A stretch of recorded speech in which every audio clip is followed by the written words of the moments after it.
Assalamualaikum warahmatullahi wabarakatuh. Perkenalkan, nama saya Ismi Hartunisa, mahasiswi Komunikasi dan Penyiaran Islam UIN Syarif Hidayatullah Jakarta semester 4. Guys, di sini saya ingin mengajak kalian membahas tentang suatu hal yang berhubungan erat dengan jurusan saya, yaitu tentang dunia penyiaran.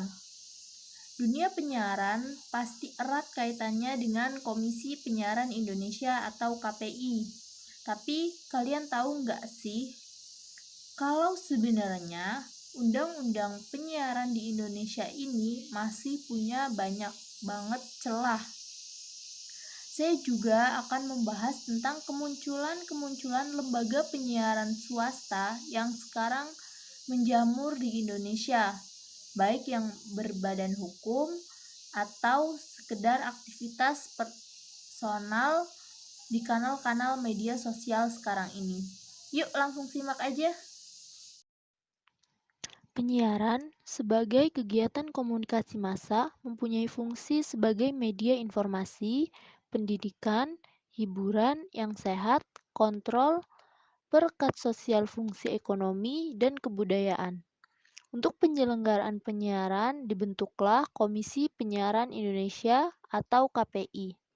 KPI sebagai lembaga negara yang bersifat independen mengatur hal-hal mengenai penyiaran.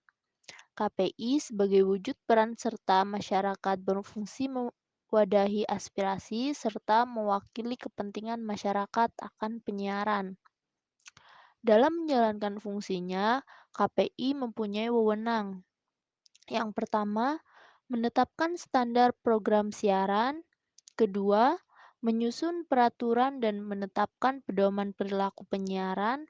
Ketiga, mengawasi pelaksanaan peraturan dan pedoman perilaku penyiaran serta standar program siaran.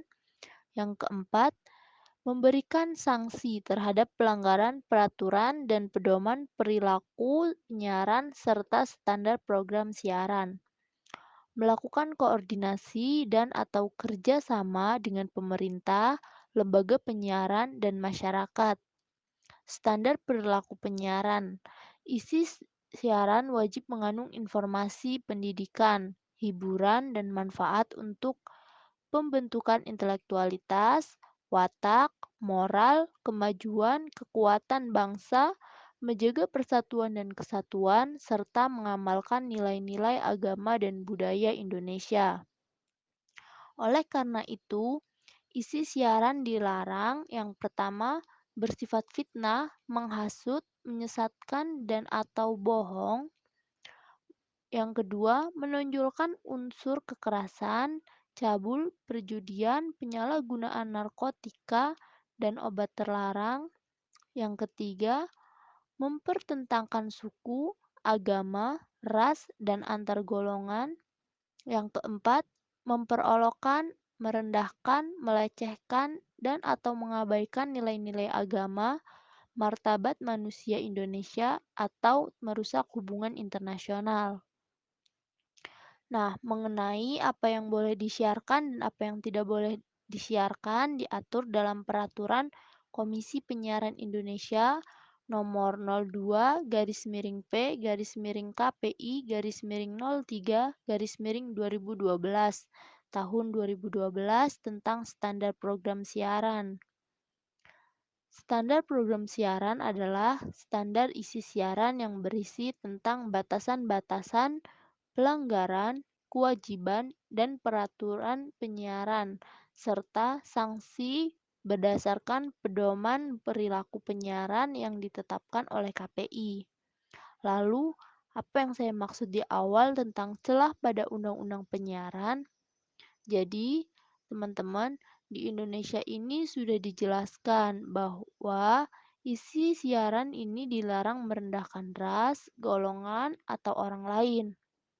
Namun, pada praktiknya masih sering terjadi kasus merendahkan dalam isi siaran. Meski sudah diusut, tetap saja selalu tidak tuntas. Inilah yang menurut saya menjadi celah, yaitu tidak tegasnya hukum yang ada di Indonesia. Seharusnya pemerintah sendiri serta KPI atau Komisi Penyiaran Indonesia lebih tegas dalam menjalankan hukum-hukum penyiaran yang sudah ada. Nah, selanjutnya membahas tentang menjamurnya stasiun televisi swasta di Indonesia. Untuk pendiriannya sendiri, stasiun televisi swasta ini harus minimal 2 orang pendiri atau pemegang sahamnya. Ini untuk stasiun televisi swasta yang berdasarkan hukum. Lalu, untuk stasiun televisi swasta yang independen, sekarang ini juga mulai bermunculan, yaitu stasiun-stasiun televisi yang hanya disiarkan di kanal media sosial seperti YouTube. Untuk stasiun televisi swasta independen ini tidak mempunyai dasar hukum. Penyiarannya pun terkadang masih lolos dari pengawasan KPI, karena masih banyak siaran-siaran yang kurang baik ditonton oleh masyarakat, apalagi anak kecil. Namun untunglah sekarang ini untuk YouTube sendiri sudah ada YouTube Kids yang dikhususkan untuk. Oke teman-teman, itu tadi pembahasan kita kali ini tentang media penyiaran. Sekian, wassalamualaikum warahmatullahi wabarakatuh.